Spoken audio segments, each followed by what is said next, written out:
While we're waiting to set up, John Orr, this presentation, Peter Russo was the producer. This was on Fox News, had a 2013 50th anniversary special on the Kennedy assassination, and this program was produced by Peter Russo, and John Orr was one of the presenters.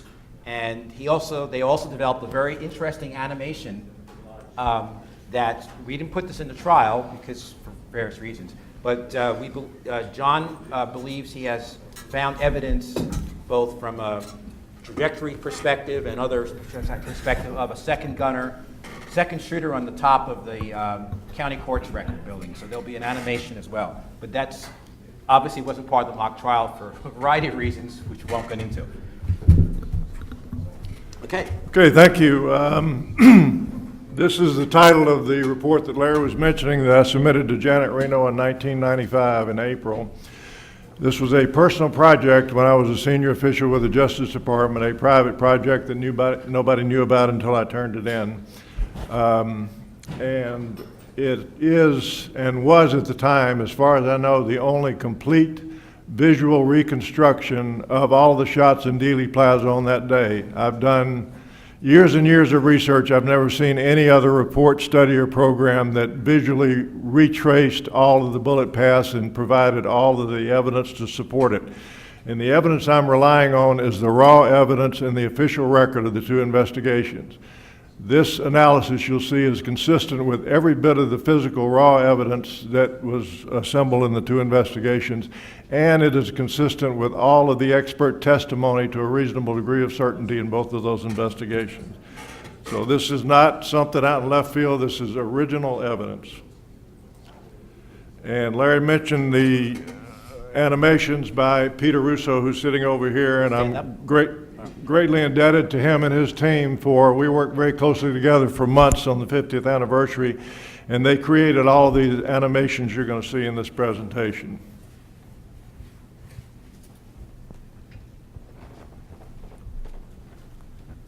I need to get a mouse. There it is. Okay. The first animation is of Dealey Plaza.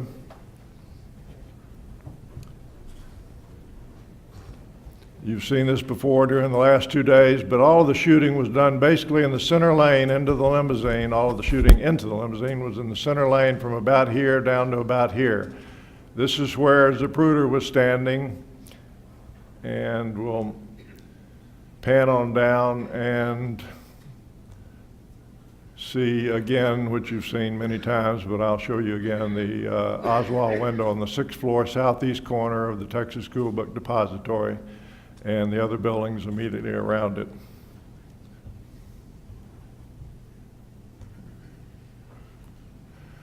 The FBI, Secret Service, and CIA all correctly concluded shortly after the assassination that 3 bullets landed in the limousine. This is all 3 agencies concluded that the first bullet hit the president in the back, the second bullet hit the governor in the back, and the third bullet hit the president in the head. However, when a few weeks later the evidence was fully developed about the James Tague bullet down at the very far end, the bottom of Dealey Plaza by the triple overpass, the Warren Commission realized they had a dilemma. By then, the evidence was clear that Lee Harvey Oswald had fired 3 shots and 3 shots only. The commission, make no mistake, was a politically appointed committee with a political agenda. Their objective was to prevent World War III by proving that Oswald was a lone nut and had done it by himself with no help. They took this mandate very seriously and never really considered the possibility of multiple shooters. I could not find 5 minutes of deliberation in all the archives records I read of the Warren Commission looking at multiple shooters. Now, you actually went to the archives? I've read everything that's publicly available, tens of thousands of pages of all the original evidence and all of the internal notes of the commission. You've had more access than other people. I had access to the original records, the magic bullet, the president's coat, the president's shirt, the curb mark you're going to see where the bullet hit by James Tague. I've looked at all the key evidence right up next to my nose, and I know what it looks like. I know what's there. So after learning about the Tague shot, the commission explored whether all the injuries they originally thought came from 2 separate bullets were really only caused by 1 bullet. And this is where the single bullet or magic bullet theory was born. All right, a draft being circulated, the Warren Commission said in one sentence, a bullet had entered his back at a point slightly above the shoulder to the right of the spine. When that draft was circulated, Gerald Ford wrote some handwritten notations suggesting this change. A bullet had entered the back of his neck slightly to the right of the spine. The final commission report, which all of you can read, says at that same sentence, a bullet had entered the base of the back of his neck slightly to the right of the spine. So very similar to what Gerald Ford had suggested and saying that the bullet hit in the neck. There's just one problem with that. The bullet hit in the back, not the neck, and we're going to show you that with crystal clarity, I hope.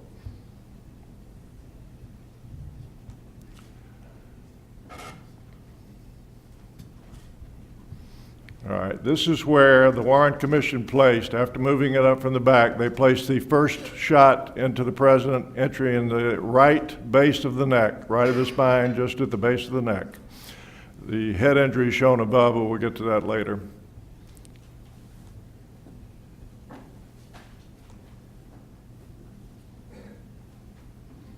This is the Warren Commission bullet path, entering in the neck, exiting at a point lower in the front of the neck, in the center, and the Warren Commission speculated that the bullet in passing through the body had hit only soft tissue, and as you learned from Mr. Haig, the MC bullet in only a few inches of human tissue will go in essentially a straight line and be virtually undeformed. The problem was this was just a guess. The autopsy had failed to dissect the bullet track. So the Warren Commission had no way of knowing whether that bullet had hit only soft tissue, and it in fact did not, and I will show you that from the official record.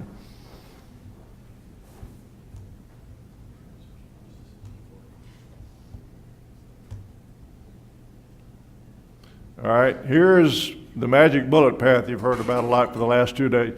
This is one of the Fox animations, and we recreated the Dealey Plaza to scale, all the buildings to scale, the streets and everything. And this is projected down from the 6th floor window, Oswald's, into the limousine. And this is what the magic bullet would have you believe if you accept this theory. Oswald's window, the yellow line is the bullet path.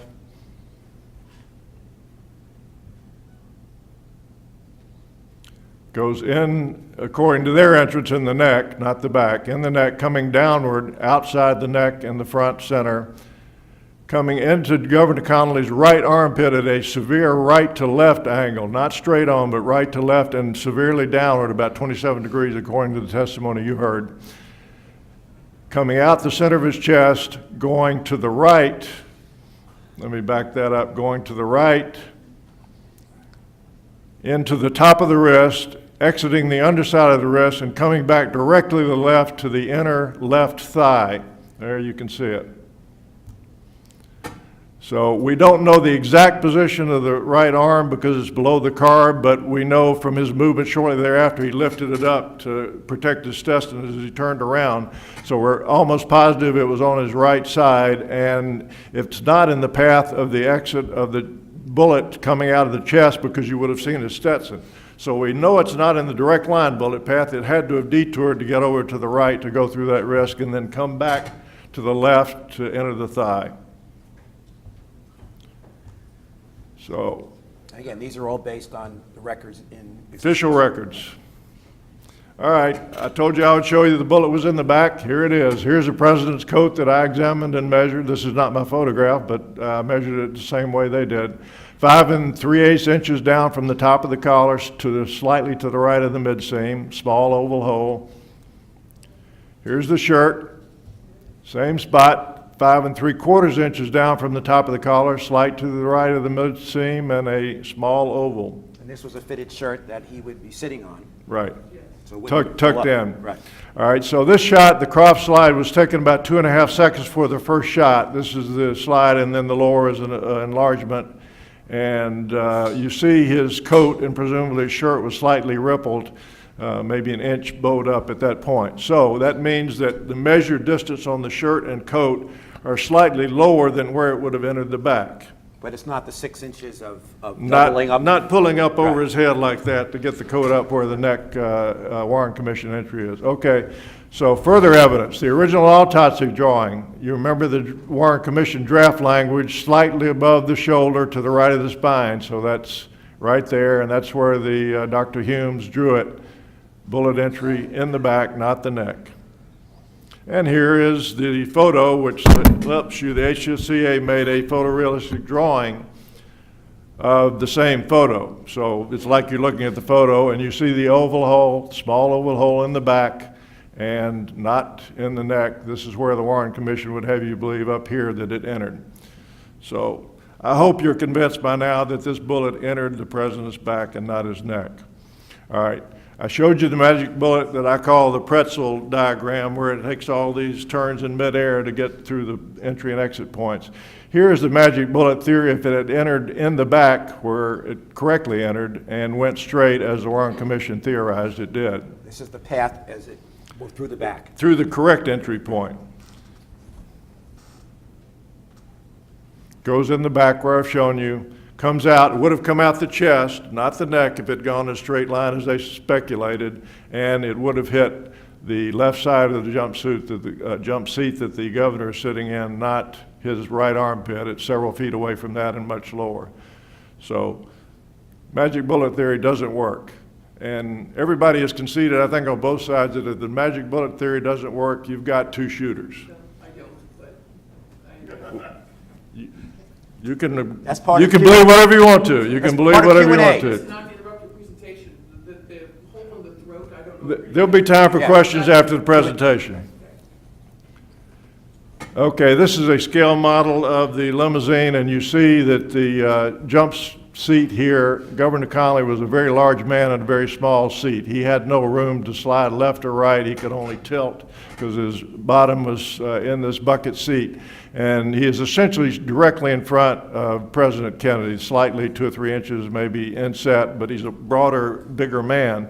So they're in effect directly in front of one another, and it's just common sense that a bullet comes out the center of the president's neck heading downward and to the left. It's not on this scale model going to go in the right armpit of the governor at a sharply right to left angle. It's physically impossible. All right, I found this photo in the bowels of the National Archives. This is a close-up of the larger photo in the inset. There's so much wrong with this photo, I don't know where to begin. How about the back? This is our inspector's hand on the right-hand edge there holding the probe, and they're trying to recreate the magic bullet theory and make it look reasonable. All right, problem one, they're in the Secret Service follow-up car, which is very different in dimensions from the presidential limousine. The seats, the 2 seats the men are sitting in, are closer together front to back, which makes the single bullet theory seem more feasible. The entry is shown in the neck where the Warren Commission put it, not the white dot you see down far below, about 6 inches below in the coat, measured exactly for the stand-in of the president, same size person. Not his chin. That's right. Yeah, yeah. So another problem, I told you, according to all the doctors who treated the governor, the chest wound was extremely right to left, very sharp right to left angle going down. This probe is pointing pretty much straight ahead on the limousine, or maybe a little left to right. So there's no way that could have created that angle through the governor's chest as it entered. And this photograph was never published, surprisingly. The only exhibit they published in the Warren Commission volumes was this one from the front, which doesn't show the holes. And they reported in the Warren Commission results that when they did this test, all of the holes, everything lined up. So the trajectory is more accurate in this one in terms of... It's the same picture basically from the front, but they're not showing you the hole in the back that's 6 inches below where they're saying the bullet enters. But it looks like the shot's almost like the top of the shoulder as opposed to the neck. He lowered it a little Yeah. bit, yeah. I'm not sure why he lowered it in that picture. It's still above the actual back hole. All right, this is Dr. Biden, head of the HSCA pathology panel, who is demonstrating in an old TV program I saw the upward and leftward angle of the entry to exit holes. The entry in the back and the exit hole right here in the base of the neck, the back is lower than the exit. So how does a bullet coming downward, sharply downward from the 6th floor, enter the back, and it went downward about 2 inches, according to the autopsy doctor, sharply downward when it entered the back. How does it wind up exiting a few inches later at a higher point? Well, I'm going to show you that too. No surprise, right?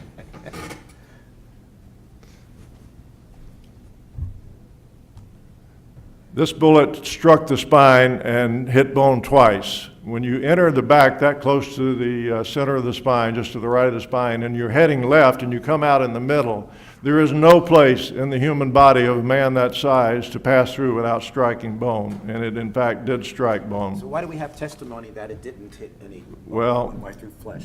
Because the Warrant Commission final report said, as far as can be ascertained, this bullet hit nothing but soft tissue in its path, paraphrasing.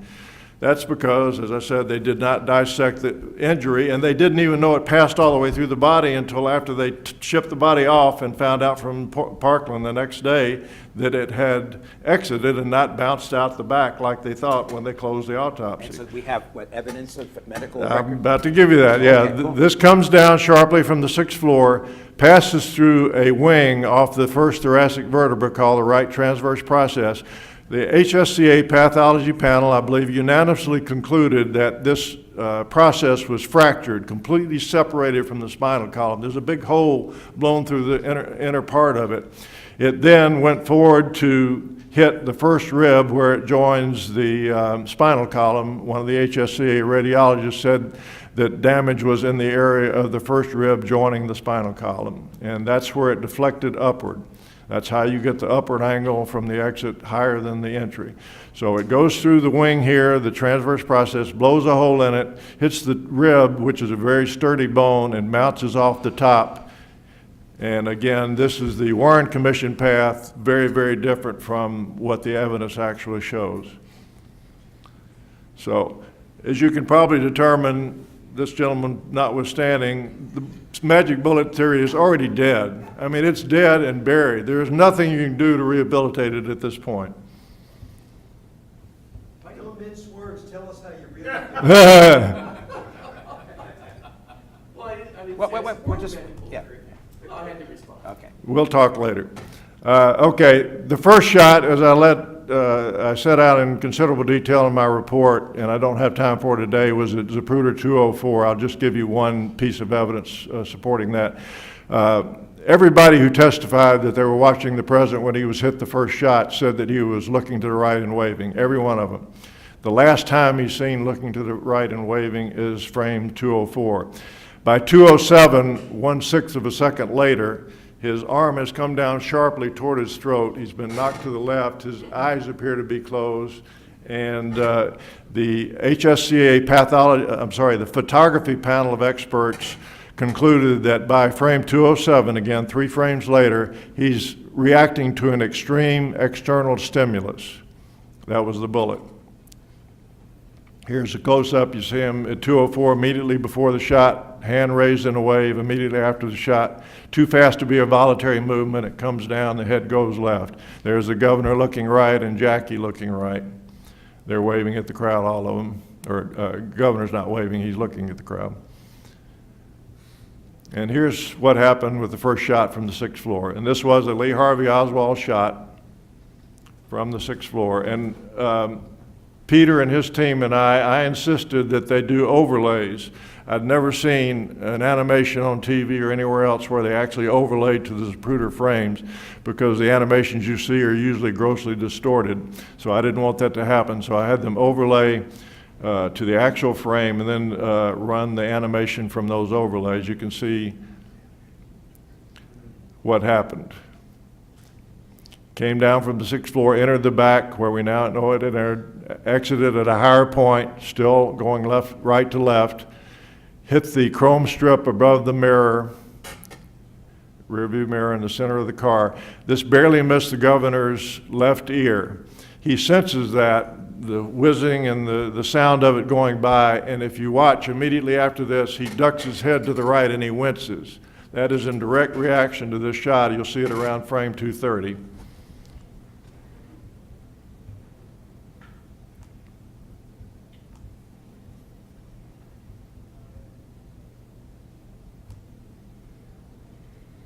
All right, here's the bullet dent and a close-up of the same picture to the right. You can see from the shape of the dent in the chrome that it's a low to high and right to left. The way that oval is shaped, just like a bullet hole, you can tell pretty much the direction that bullet came from.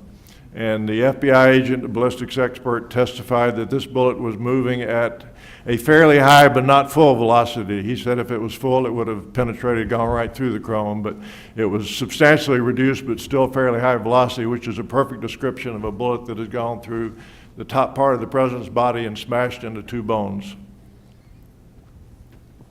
Second shot, 1.75 seconds after the first shot. The House Select Committee determined that 1.5 seconds was the bare minimum for Oswald to fire two shots. So he took just over the bare minimum to do this one.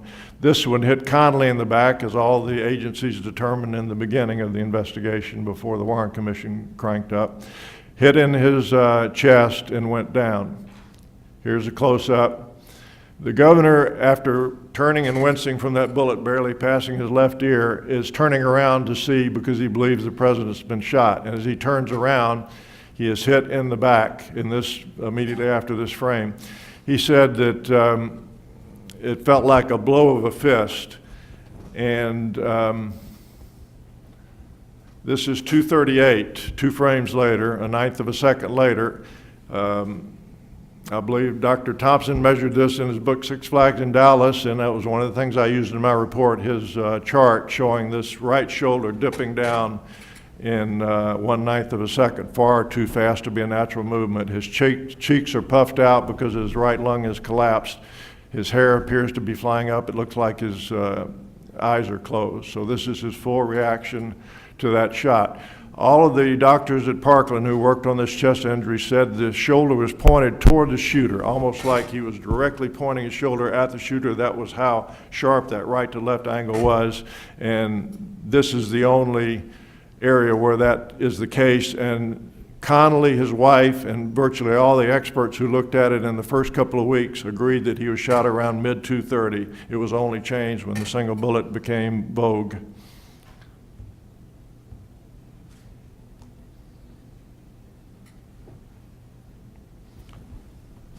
Here's the trajectory from the 6th floor. Again, Oswald shot too fast to take aim at the president, so he missed him over his right arm, hit the governor by mistake.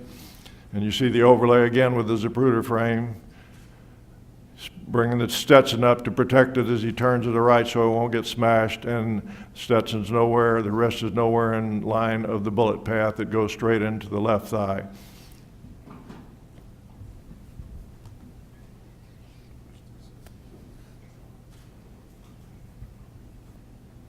This is what it looks like on the inside.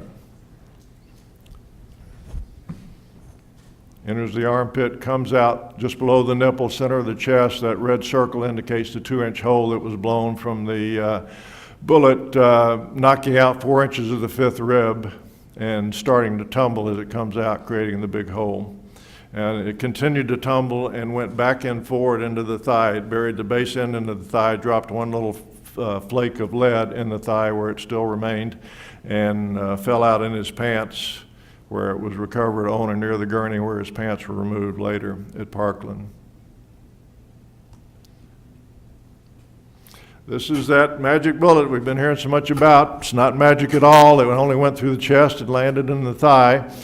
The top half, I inspected this, as I said, in the archives, and it is perfect essentially from the top half up. The nose is perfectly round. Everything is great. Down at the lower half, you've got a little flattening right in this area. You can sort of see the shadowing there. It's flattened, and you can definitely see it on the base view, the flattened side. That's from as it entered the chest as a pristine bullet going smoothly. It started to yaw slightly, and the back end went over and slapped the rib and knocked the 4 inches of rib out, flattening the lower half of the bullet. And that's really the only damage to it. Absolutely impossible that this caused all the damage alleged by the single bullet or magic bullet theory. All right, we heard a lot about, particularly today, about the yawing bullet entered the governor's back. That's another prong that they rest the single bullet theory on, that it must have come out of the president first because it was yawing when it came into the governor. Not so. You have a small oval hole in the governor's armpit coat, just like the oval hole in the president's back coat. Small oval hole in the shirt to the right, picture there, entered there. The chest surgeon who treated this wound said that he had treated 1,000 bullet wounds in his career, and this hole in the back was a small, clean oval of a pristine bullet entering in a tangential or sideways angle from the 6th floor, and that it was not tumbling. And since we don't have any photos of the injury, we have to rely on this extremely experienced surgeon's word. But, as you probably heard today, both investigations, Warren Commission and HSCA, used a surgical scar. After he cut out that small oval hole, he created a scar which coincidentally was the exact length of a bullet, sideways bullet, 30 millimeters, 3 centimeters. So both investigations used that 30 centimeter, 1 1/4 inch length to say this bullet was sideways when it entered the governor's back. Didn't happen. And Dr. Shaw told them that it didn't happen. Both investigations, they buried and ignored his testimony and still said that it was going in sideways. All right, now we're at the headshot, the third shot. Frame 312 of Zapruder. It's about 4.15, exactly 4.15 seconds after the second shot in the governor's chest. Here's a close-up. The president has tilted over to his left. He is bowing down slightly in the front, and he's looking slightly to the left of center.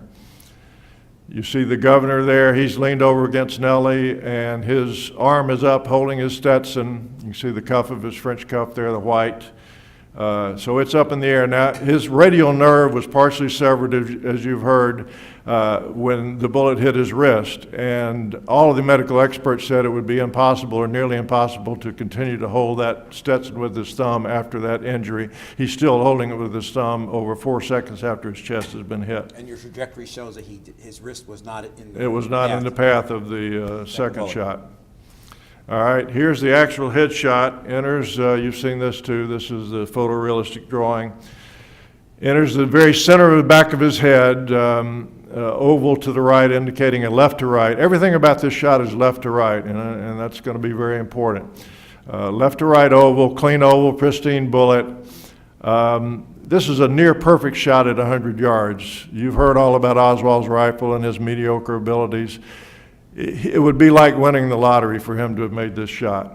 This was an expert rifleman firing a very high-powered, high-accuracy gun who probably hit within a silver dollar of where he was aiming at 100 yards. This is the HSCA drawing. Now, this particular drawing, they have others, but this one does not show the gaping hole, missing skull all the way from the entrance to the exit wound. This whole part is blown out. They're just showing here representing the entrance and exit wounds of the bullet. Now, just common sense to me, and I hope you can see it too, this bullet is moving towards Zapruder. This is the frame 312 head position from Zapruder. Enters the center of the back of his head, exit his right temple. That bullet is moving closer to Zapruder. The right temple is closer to Zapruder than the center of the back of the head. At all times during the assassination in the motorcade, the limousine was left of Oswald. Oswald was to the right rear of the limousine. So there is no way left to right shot can come from Oswald's position. So this is a different angle, this Different approach angle, left to right instead of right to left. Here is the official drawing of the brain, HSCA. I've added the two lines, the black line and the red line. The black line approximating the center line of the brain, and the red line is the path of the bullet. And you can see, obviously, a strong left to right orientation. And here is the third shot. Well, here's third shot path. All right, when I first started doing my research, I said to myself, the first shot didn't hit the wrist, the second shot didn't hit the wrist, so sort of by elimination, the wrist must have been hitting the third shot.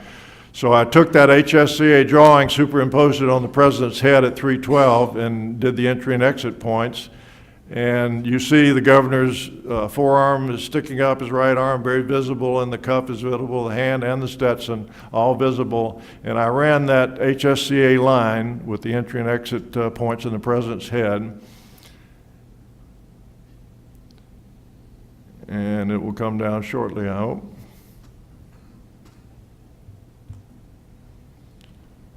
Okay.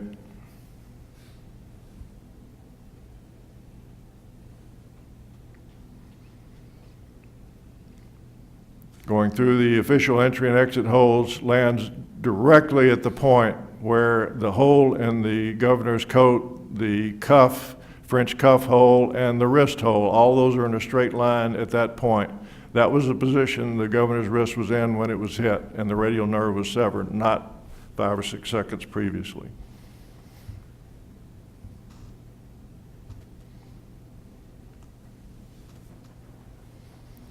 So here's 312 close up on the governor. You see again his arm, French cuff, hand, etc. 1/18 of a second later, 313, that arm has been driven about 6 inches forward. As you can see, it's considerably flattened out, totally different perspective, and the Stetson has gone down below view. I found in the bowels of the archives again an internal memo from one of the Warren Commission staff attorneys who said that he noticed this change from 312 to 313, and he said, noted the forward movement. He said, this is too fast a movement to be voluntary. We have to look into this further. Of course, they never did. Never saw another word about it.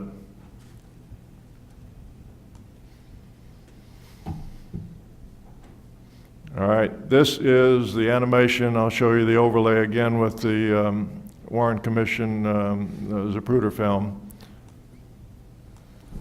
All right, there's 312. There's the overlay. You can see it's accurate. And let me stop here. I asked the Fox animator, once I established this overlay was correct, I said, you find the line. I don't want to influence you. Run that line where it goes. It really only goes to one point in space. Once you get these, with this clear frame from Zapruder, and once you get these 3 points lined up, that only leads to one place in space, and this is where it leads.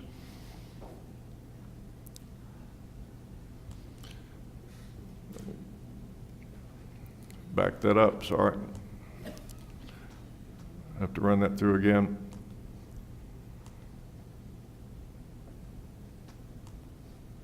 Okay. See the overlay again. See if it's accurate in your own mind.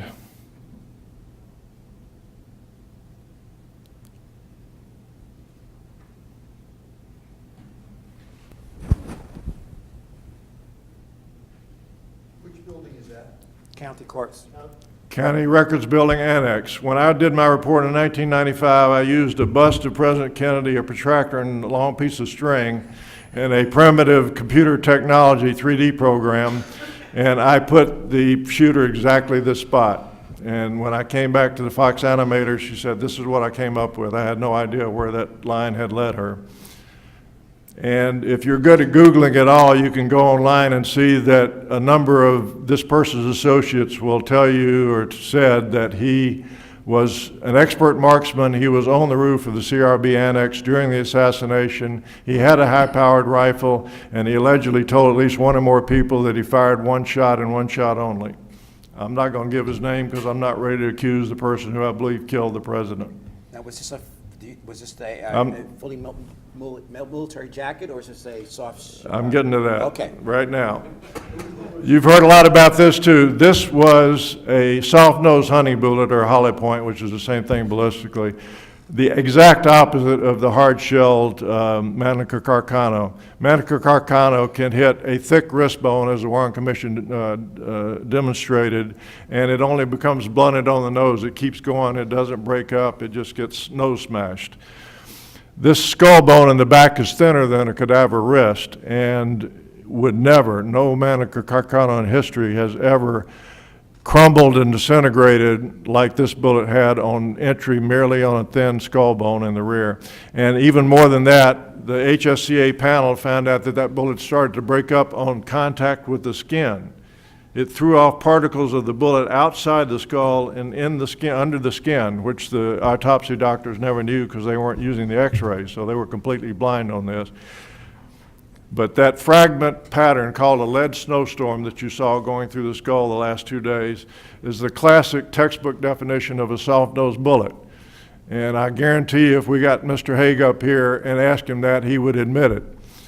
No Manica Carcano, having hit only one thin bone, will start to disintegrate that and leave that cylindrical to slightly conical pattern of jacket and lead core bullet fragments as it goes to the exit. And there were even tiny fragments embedded in the exit hole area, around the exit hole, that smashed into it there too. So this was not a Manica Carcano, it was a soft nose or hollow point bullet.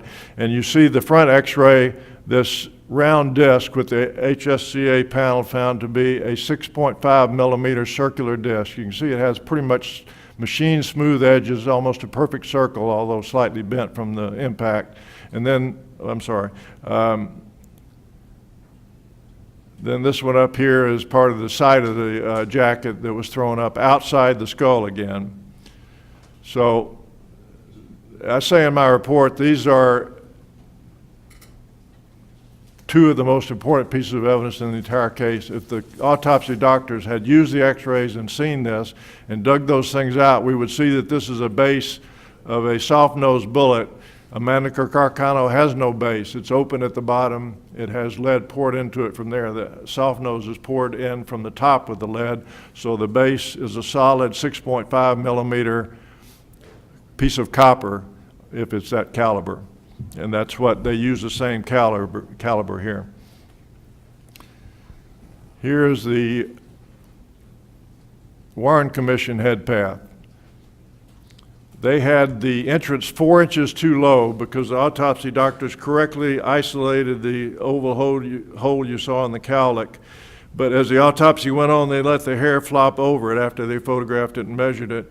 And later on, a piece of tissue down 4 inches lower was what they used as the location of the head wound. The autopsy doctors admitted that error many years later.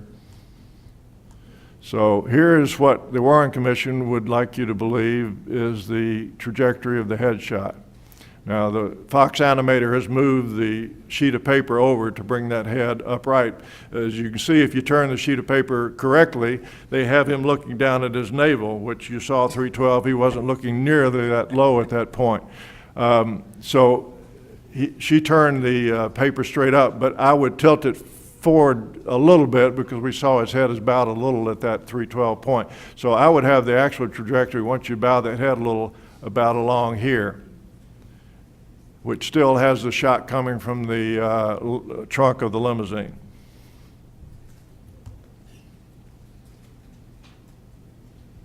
And if Oswald had fired that shot, as I said, he's always right to left, shooting down from the 6th floor right to left. Here's what that shot would have looked like had he fired it.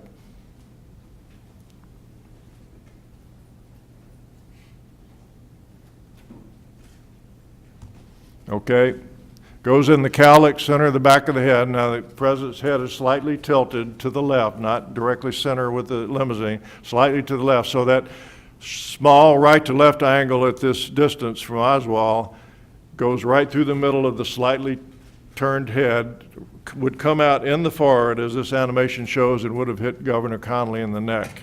Didn't happen. Or is that his wife? Or is That's Governor Connolly there. Oh, okay. His wife's not shown. She's Okay. sitting, she's holding him up. Okay.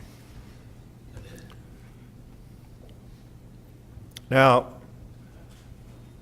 there was a fourth shot. James Tague came forward very quickly, and the Warren Commission finally listened to what he had to say, and he was standing right here, and a bullet hit the curb of Main Street and grazed it. I've examined and photographed that piece of curb, and I see the deflection mark, which is the right angle of deflection, and it came up and hit him in the cheek.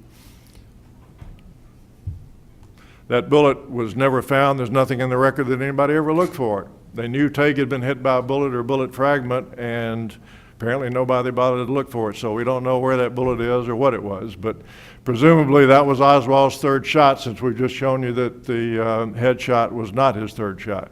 So here's the photograph of the curb mark, and the FBI found lead in that mark there, so we know that's what it was from. And this is Tague's cheek with the grazing injury. In April 1995, I submitted my 66-page report, this title, to Attorney General Reno's office. A couple of months later, I first met with the DOJ attorney assigned to the matter. And during the almost 5 years before this matter was finally closed, no one from DOJ or the FBI ever engaged in any kind of dialogue with me or questioned me or challenged me on any of the many facts of my conclusion or conclusions of my report. They treated it like a dead, rotten, stinking fish. They just wanted to go away. The DOJ attorney assigned to the matter made it clear to me that a 31-year-old murder case was the lowest priority in his inbox and remained that way. January 25, 96, the Criminal Division finally requested the FBI to examine and test certain of the bullet fragments, including a fragment which, with several types of foreign matter adhering to it, that I noted in my report had never been tested. DOJ recommended that I be detailed to work with the FBI on the project because of my extensive research and knowledge. The FBI refused to have any contact with me, saying I had a conflict of interest, having already reached my conclusions. In January 2000, the results of the FBI testing were released, and they were spectacularly uninformative. Although several types of foreign matter were noted on the bullet fragment, they chose to test only two types that appeared to the naked eye to be organic. They were determined to be human skin and human muscle tissue. DNA tests were run and were inconclusive. Richard III died in the 1400s. They dug him up from a parking lot in England and got DNA off of him. Couldn't get DNA off of 1963 samples that had been meticulously preserved in the archives. The FBI said I had a conflict of interest, but my only goal has always been to learn the truth. However, in my opinion, this investigation never should have been turned over to the FBI.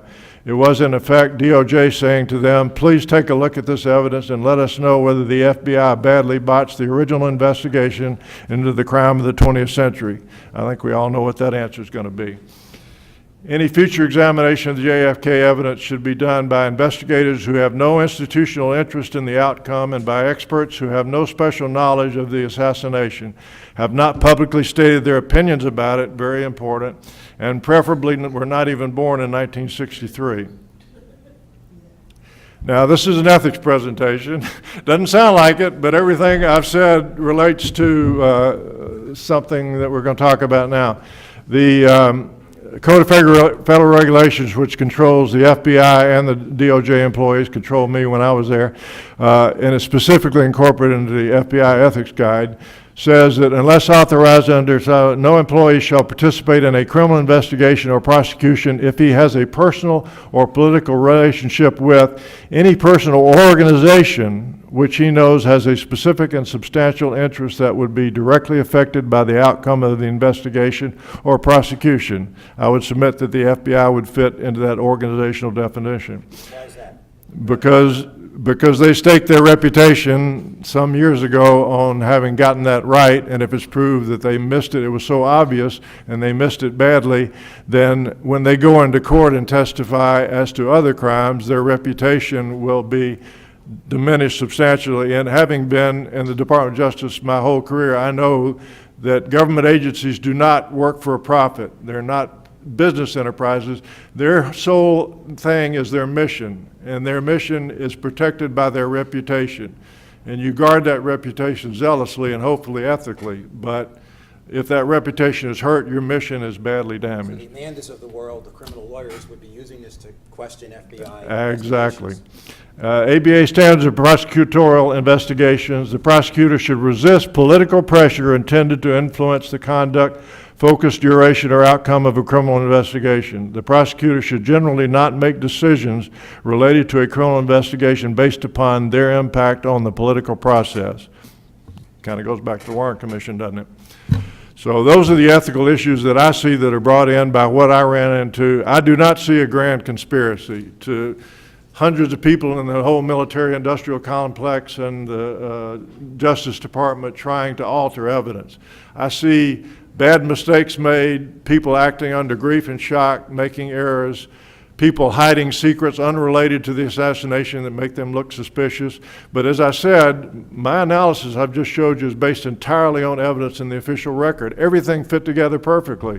I didn't have to find that somebody had jimmied an x-ray or something, because the x-ray fit the straight line. You wouldn't be able to alter something and know how to alter it to make it look like you want it to.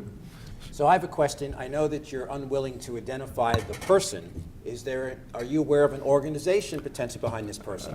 At great risk to my own life, I will say the mafia did it. My research was limited to Dealey Plaza and what happened there. But in doing that, you have to read thousands of pages to get to those tidbits. So I feel like I know a lot about what happened in the background of this, and I am convinced that the mafia did it, as was the House Select Committee in 1979. So let me indulge me for a second, because I know people are going to, at least I know many people will be interested in the next question.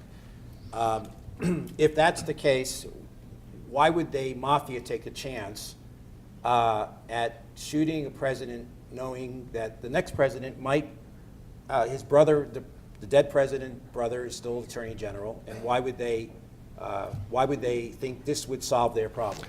I don't want to get in too much into politics here, but this person who did it was a criminal genius, and he executed it very well. It's been 54 years, and he got his goal.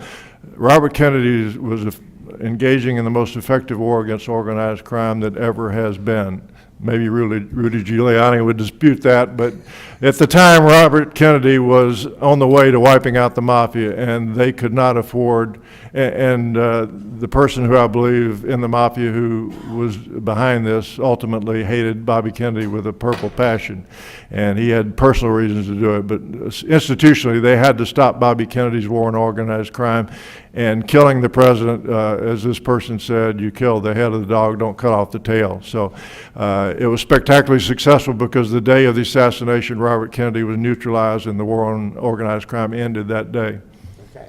Dr. Weck, so you're the... Mr. Orr, how are you, sir? Nice Good to see you again. We were on camera together. Yes, we had a wonderful time in New York, although Peter Russo did not take us to one of those fancy New York restaurants, did he? I won't let him. I won't let him. Mr. Orr, going with your scenario completely, for the moment, then, what is the relationship between this unidentified, unidentified to us, mafia figure from the records building and Oswald, then, two shooters? How did that There is a direct 1 or 2 degrees of separation without getting into any detail.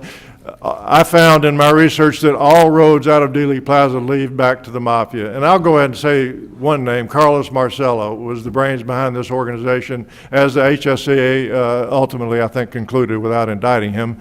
All the evidence indicates to me that he was the planner. He was extremely skillful at this. He knew how to manipulate people, and he used Oswald as the one. Going back to Sicily, when you kill a political figure, you know that somebody will have to be nailed. They will not go away the public until they get an answer. So you deliver up, under the old mafia plan in Sicily, you deliver up a patsy.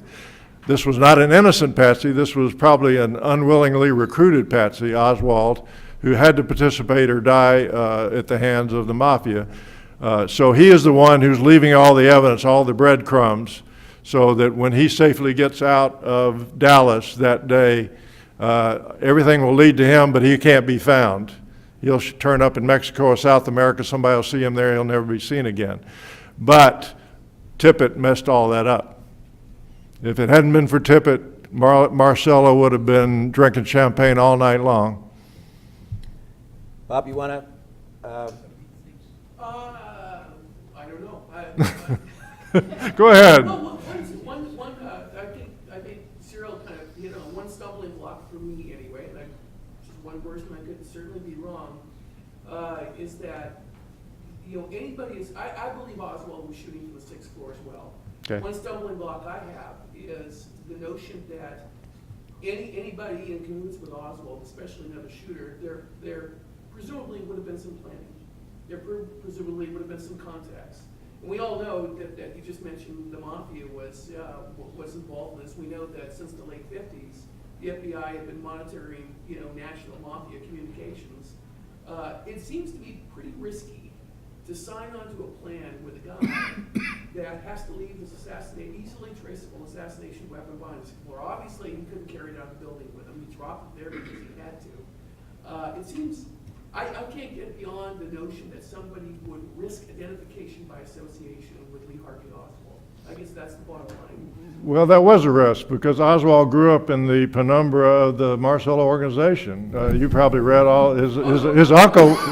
I mean, Like, you know, I'm going to get in cahoots with Lee and have him shoot. And, you know, I have to presume, especially since he's high profile to the government, we've Right. heard that, you know, it's in Mexico City. I mean, the government had a dossier on him, et cetera. I buy all that. I think it's all true. And it seems to me that the last thing I would want to do is to be in a planning operation with Lee Harvey Oswald, knowing that he's going to be identified within 24 hours of the assassination, and they're going to come looking for me immediately. Well, the Well, posit to that would be, I think, that this person was aware of the intelligence curiosity about Oswald, and that this guy is walking around, and he's, you know, I think someone was aware that the government was going to not fully investigate this. And John and I have talked about, I'm not sure if you want to talk about it publicly. Go ahead.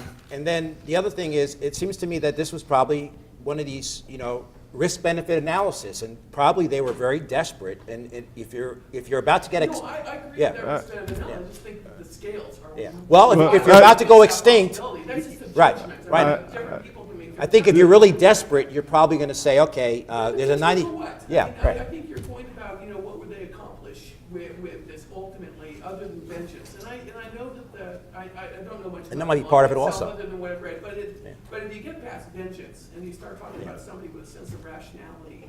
And you may not. There's got to be more than vengeance then, and that's Well- kind of where I come down. I could be wrong, You- but that's where I come down. I just have a whole lot of trouble thinking that somebody would have planned the event with it. You raise a good point, and both shooters, according to my analysis, had about second-degree separation from Marcello. So he had a little protection, but there was a big risk there. But all I can answer is 54 years later, he hasn't been charged. He got away with it. So he must have done something right. Tink, you had a question. Yeah. I find this And then we have to- ridiculous, very extremely original. Right. Microphone. I find this quite a piece of work. In a good way. In a good way, right? A marvelous piece of work, really. Thank you. And I have a question of clarification with regard to one point shown on the comparison of slides between 312 and 313. You mentioned that Connolly's wrist was hit at that point and could be seen to move forward. When I looked at it, I saw a vertical line between what was Connolly's head, I take it, and his wrist and shirt.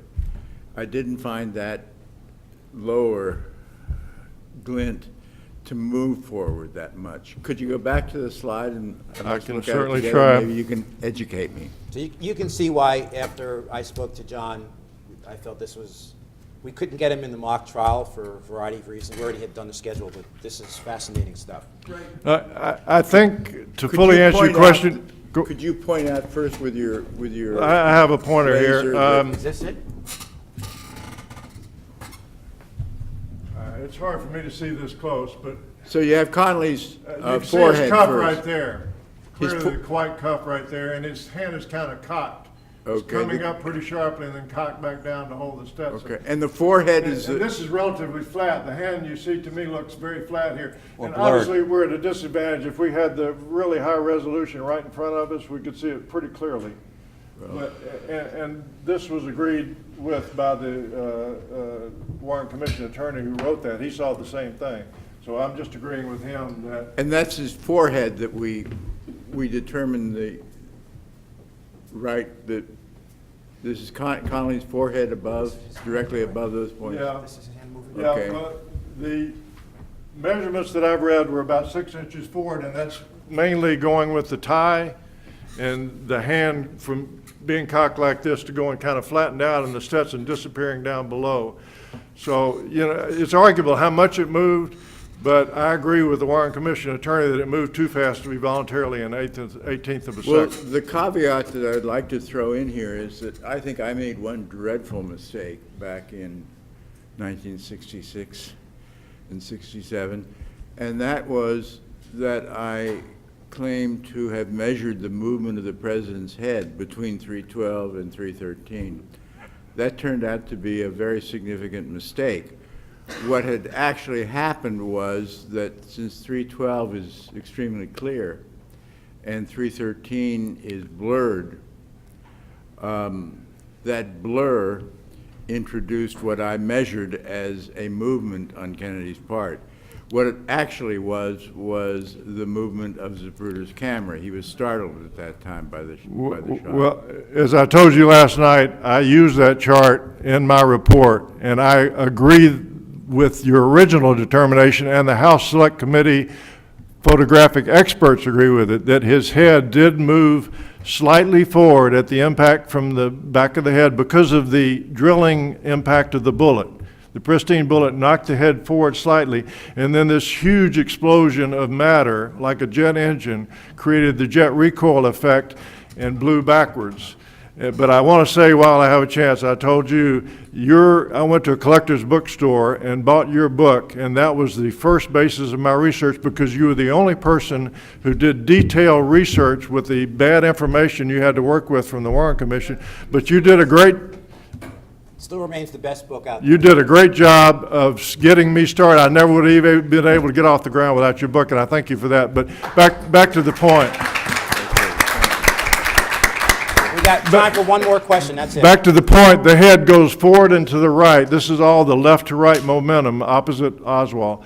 Goes forward to the right from the modest momentum of the bullet, and then violently back to the left. And as Mr. Haig said, the head goes back toward the shooter. The shooter is back left. That's where the head goes, and the County Records Building Annex is back left. But last question. Mr. Orr, briefly, what about the grassy knoll, the circumstances where the policeman and the people going down the grassy knoll? You can do it. Oh, you can do it from here. Number one. Okay. Number two, I gotta get the if Oswald was so erratic, why would the mafia use someone like that to carry out the killing of the president? Because he was a patsy. Number two was the guy who can hit a silver dollar at 100 yards. He's the killer. This guy's just drawing attention. But back to your other question, kind of a complex answer. There's no question that it sounded like the shots came from the grassy knoll, but there's a lot of research on that. The echoes all over the overpass, everywhere, echoing shots in that kind of closed environment. So yes, it did sound like the shots came from there. That's why a lot of people ran up there. Yes, there were apparently people with phony Secret Service credentials turning people away up there. Yes, 2 people said they saw a man with a rifle leaving from behind the stockade fence. Yes, there was a puff of smoke up there probably, but there were cigarette butts right in the corner. Somebody was standing there smoking cigarettes. So my conclusion on that was that there very likely was a third shooter there for a last resort shot right down into the limousine at close range. And make no mistake, that shot would have been sideways. It would have probably hit Jackie when it came out his head. So that shot never happened. There was very likely and possibly a shooter there who was not necessary once that head exploded at 312. And there could have been a spotter with We binoculars. have to cut it off. You could talk to him privately. Could have been a spotter, yeah. So, John, I want to thank you very much for Thank your you. very informative.